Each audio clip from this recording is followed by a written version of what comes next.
And the next topic is indoor air quality in the industrial hygiene world. We're going to hear from Sofia Rodriguez. She is now global corporate industrial hygienist at Amazon with 13 years of experience. Prior to joining Amazon, she has a really cool background. She worked at the US Navy submarine base, preceded by roles at the US Army Public Health Command in both Japan and Texas, and she's worked at a veterans hospital in Puerto Rico. Sofia has a broad base of experience performing air sampling, noise exposure assessments, and air quality evaluations and investigations. During her free time, Sofia enjoys working out, especially running, cycling, and doing yoga. And now joining us live from Austin, Texas, here is Sofia. Hi, everybody. And thanks for having me. It's really exciting, although I cannot be in person, maybe next year, but thanks to technology, I can be with you guys today and share a little bit of my indoor quality background and how I see things changing in the industrial hygiene world. So a little bit about myself. I was born and raised in Puerto Rico, so my first language is Spanish. Sometimes I get asked where's my accent from, so there's where it comes. I have a degree in biology and a master's degree in industrial hygiene, both from the university in Puerto Rico. And like the presenter said, I worked for the US Army and the US Navy in various industrial settings. So I did a lot of work in submarines, aircraft carriers, etc. So my background is a lot of industrial type of processes. And now my role is more on the program side of industrial hygiene, which I think it's very interesting to see both sides of industrial hygiene. So you guys might be wondering, what is industrial hygiene? And I think a lot of people are more familiar now with the occupation or occupational hygiene in some places. But prior to COVID, I would get asked a lot, what exactly is industrial hygiene? Do you clean facilities? Are you dental hygienist? I would get a lot of questions. But in reality, this is kind of a funny picture. Some people think that I go around, do inspections. Some other people might think I go around, take measurements. For me, I think I do a great job at saving the world, maybe making sure that employees are safe. But in reality, this picture on the far right is what I do most of the day, sit behind a computer and be in conference calls, working on projects, etc. And there's a picture of my puppy, which spends a lot of time with me since I work from home. So here in the next slide, I put a couple of definitions. So sometimes people are afraid to ask, what exactly does industrial hygiene people do? And the classic answer, the textbook answer, is that it's a science and art where we anticipate, recognize, evaluate, and prevent hazards that come from the workplace. In the rest of the world, it's known as occupational hygiene. And that's, like I said, the textbook answer. For me, the way I see it is a really cool profession. And it's because it's not just based on the immediate harm to people. It's focused on a holistic approach, right? It's focused on the workers, but the community is also part of it. And then at the end, it's just this focus on the well-being and comfort of those around us. So that's where indoor quality comes into play. And so I think that's a really cool part of our profession. There's been challenges with indoor quality. It's not a new issue, at least in the public health side or the industrial hygiene profession, even safety professionals. It's been something that's been around. Back in the 1980s, the World Health Organization assessed that about 30% of the buildings had concerns or complaints around indoor quality, mostly because of inadequate ventilation.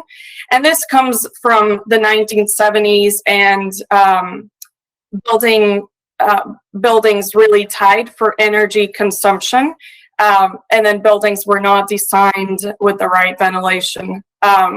So scientists, public health professionals, health and safety professionals, engineers, everybody's been calling for improved indoor quality standards.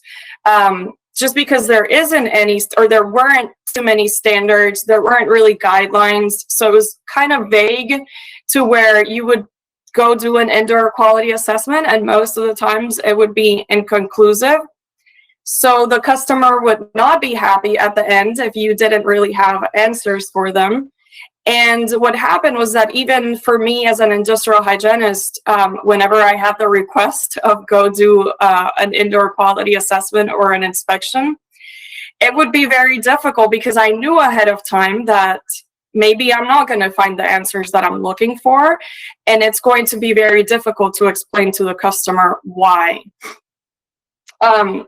And obviously, I think we are very familiar now, especially after COVID, where indoor quality pollution, it's one of the top concerns in the public health world. Fast forward to 2022, where are we today? Indoor quality is still a concern. And I guess the question that we get asked or that we ask ourselves a lot is, how do we improve that indoor quality in buildings where we can actually reduce airborne transmission, we can impact the well-being of the employees, we can impact their productivity and even their happiness of being at work, right? And then there's a highly debated topic of where if we improve our indoor quality, it means we bring more outdoor air or more fresh air, which means energy consumption goes up, and that's something that we're also trying to reduce as part of sustainability goals. So basically, a lot has not changed in the last 40 years, but I think we are so close that we are seeing some changes now.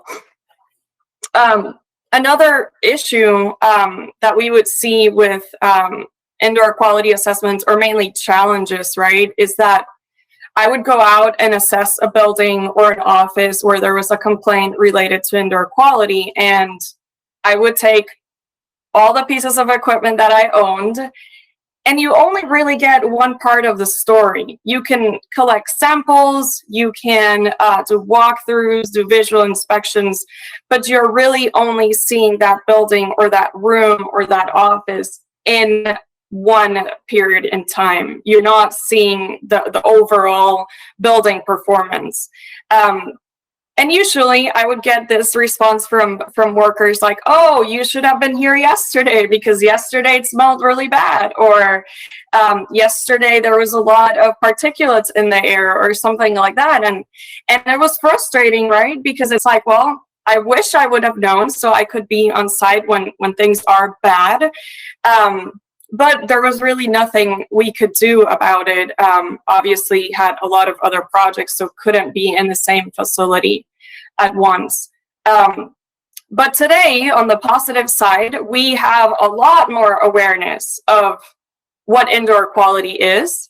And then we are forced in a way to show information to our employees, but also have actionable information. What can we do? What information can we collect that in the end, it's going to help us improve the overall conditions? And some of the topics that come up a lot is usually wildfires in the US. Every year, it just seems to get worse. And I'll talk a little bit more about that in the upcoming slides. So before COVID, I think we all know that indoor quality assessments consisted of interviewing people were affected, and then you would just kind of scratch your head and think, well, where do I start? What measurements do I take? What samples do I take? Is this really a concern because the person is sick? Is this maybe affected because of a hobby that the person does? So there's a lot of different factors that come into play you schedule an on-site inspection, you try to see everything you can. It's a lot of hours that you spend preparing for the inspection and a lot of hours when you're on site, and you still don't get the full picture, and you still don't really get a good understanding of how that building is performing, or how the ventilation system's performing. Then you go back with the data you collected, write a report, and most of the time we end up telling the customer, well, all the parameters are within acceptable thresholds, so there's nothing bad, or there's nothing we can do. And obviously the result is a very unsatisfied customer. And indoor quality complaints did not go away. We still get them. And so it's still a problem that we didn't really know how to address. Now, a lot has shifted, a lot has changed, and I found this quote from a ventilation textbook, where it just kind of says, like, I would be very hesitant to wear somebody else's clothes, used clothes, but before COVID, we really didn't think, okay, well, I'm in a conference room, I don't know what the ventilation looks like, and basically I could be breathing air from somebody else. And so now that's kind of like, oh, I'm not so sure I want to do that. So I think that's really what has shifted in people's minds, that awareness and concern. So what happens next? I think the science is changing in the way we look at indoor quality. There's a lot of studies around how indoor quality impacts people, their performance, and their well-being. And basically, the future of this all indoor quality translates into a healthy building space, which has to be data-driven and dynamic. So this is what really the so what of the indoor quality now and in the future is just that data driven, that continuous monitoring, where we can really see how a building operates 24 hours. We can start looking at trends, and we can start pinpointing maybe areas of our buildings that could be improved that otherwise we would never know. And so I just think this is such a huge improvement. I get very excited because it's just like, it saves me a lot of time. And sometimes I might not need to be on site to do a walkthrough if I can have this days of data throughout an entire building and not just a snapshot in time. So a lot has changed, like I've said, and we probably keep hearing the same phrase, like people spend 90% of our time, or we all spend 90% of our time, give or take, indoors. And some people say, is that accurate? Well, probably it is accurate. Obviously, there are professions and there are some people that might spend more time in a building or indoors, or maybe less time, depending on what you do. But it is a fact that we spend a lot of time indoors, and we really weren't too concerned or too aware of what's happening inside a building, or what is that air quality looks like. Obviously, the field of industrial hygiene has become a lot more important, which makes me very, very happy. People now know what MERV ratings are. People are aware of what PPE means, respirators, dust mask, what the difference is. And people are aware of filtration, ventilation, and air changes per hour, which I think it's very good. So you might ask yourself, why now, if we've had this issue for a while? I think the increased awareness of what happens in a building is not going away. And now it's even more evident after we've gone through a pandemic. So we have to react, and we have to engage employees with the indoor quality concerns. Obviously, climate is changing, so this is not going to go away. And we have to be conscious and mindful that there's a huge interaction between humans, buildings, and the environment for us to get a good picture and look at that indoor quality and how it plays a role in our lives. Also, we want to make sure that we can future-proof our buildings because there will be more infectious disease spread. People are, again, more vigilant about that. But something that has been coming up in the recent years is the wildfire smoke. Recently, I want to say maybe 3 weeks ago or give or take, we had really bad indoor quality or AQI in the Seattle area, and particulate PM 2.5 levels were extremely high. And because you're able to track and monitor continuously the concentration of particulates, you can tell your employees, hey, I understand that the conditions outside are pretty bad, but this is what the conditions inside look like. And our ventilation systems are filtering 60% of what we have outside or 50%. And you can give that reassurance to your employees that your building indeed is doing what it's supposed to do. Obviously, in the US, there's a lot of movement around clean air buildings with the EPA, the White House, but at the end of the day, what we really want to do is reassure our employees that coming to the building is safe, that we are taking added steps to ensure that our buildings have good filtration and overall good indoor quality to kind of remove a little bit of that stress of people returning back to offices after COVID. So where do we start? We want to have a holistic approach, right? And we want to understand how our buildings are operating. So we can't look at a single factor. We have to look at a couple of factors at the same time and compare and see how does temperature affect CO2, or how is temperature in my building affecting the concentrations of VOCs? Or particulate, if my PM 2.5 concentration starts going up and the building is going to have the outside air dampers closed, how is that going to affect my CO2 concentrations? And find that sweet spot where you can control what's coming into your building, but still maintain other parameters within acceptable limits. So it's almost like, where do we meet in the middle, right? To make sure that we take all of this factors into account. If we never looked at this before, we never did continuous monitoring, there are things that we are never gonna find out in our buildings that by doing this continuous monitoring, we are going to be able to identify. And there's a big connection and a big link between EHS professionals and sustainability. Obviously, like I mentioned before, we want to conserve energy, but at the same time, we want to make sure that our buildings have enough fresh air and that are filtering the air constantly to have good indoor quality.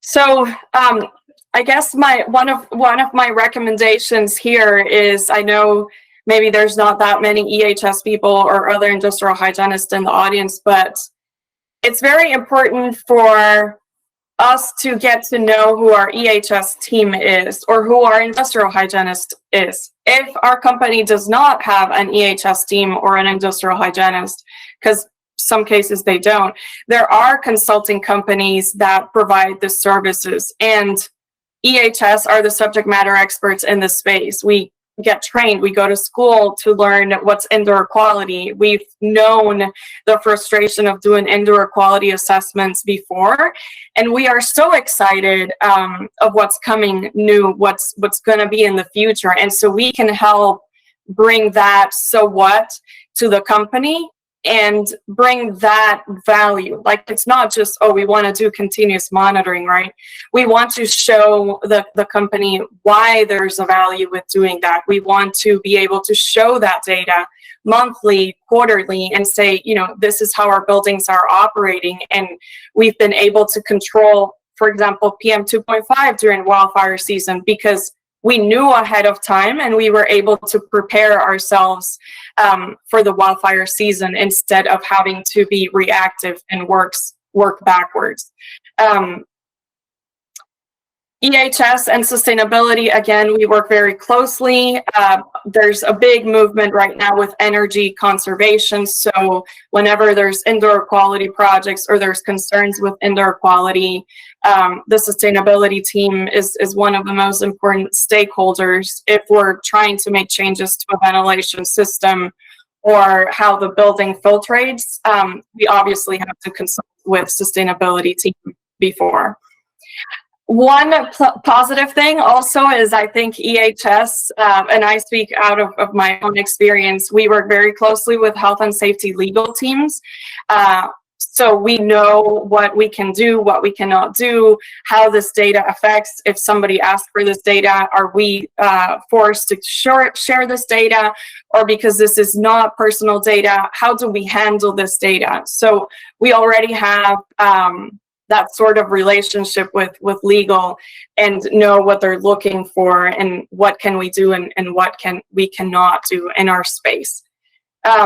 So lastly is the importance of this whole indoor quality movement, of this new way of looking at things. It's just, we need to create awareness, and we need to do the right thing for our employees, for our buildings, for our visitors, for our customers. Indoor quality is a critical component of your health. We are always very focused on tracking how many steps I took this day, how many hours I slept, or what did I eat, how much time did I work out, did I burn enough calories or not? But we really never take time to stop and think, when I go to the office, is the indoor quality in my office going to be good? What's the CO2 levels look like? And maybe it's because we're not aware, and somebody that's not an industrial hygienist maybe wouldn't really understand what the importance of CO2 and particulate matter is. But that's what I mean about creating awareness. Just little by little, let's educate our customers, let's educate our employees on why this is such an important topic and how does this affect an individual health or just well-being. Hey, we know that you could be more productive if we control the conditions in a building. And I think we all can relate to that, sitting at your desk at 2 p.m., 3 p.m., and you get that down where you don't know what to do, your brain is kind of not functioning well, and you say, well, I need to go for a walk or I need to eat some chocolate, when in reality it's not that. Let's look at what our CO2 levels are doing and let's improve that. And so it's just creating that awareness and sharing what's new, what are we doing for our employees, that extra step that we're taking to make sure people want to come back into the office. And so it's just, like I said, get to know your EHS team. If for whatever reason you don't have an EHS team or an industrial hygienist, there's different companies that provide consulting service on indoor quality. And if you think about it and you are concerned of hiring a consultant because of the hours and the money it's going to cost, if we think about collecting this information continuously, all this indoor quality parameters, when we reach out to hire a consultant, it's going to be a lot less hours because we can already give this consultant months of data or a summary of what the data looks like, and they can look at the data, identify trends, see how the building's performing, and help you improve from there. So you don't necessarily have to have, all this hours of having an industrial hygienist or a safety professional do walkthroughs, in your building. So that's all I have and all I wanted to share. Obviously, I'm super excited about this new phase in indoor quality. I love my profession, maybe you can see, but I just see that there's so much value in collecting this data and improving our building performance, but having that data to show it's not just because Sofia is saying that we need to improve the filtration in the building. Here's the data, the scientific data that says we need to improve the conditions in our building. So I hope this was helpful. I hope you guys take something away from this. My email's in the presentation. If there are any questions or anybody wants to reach out, feel free. And thanks again for the time and the opportunity to present to you guys today.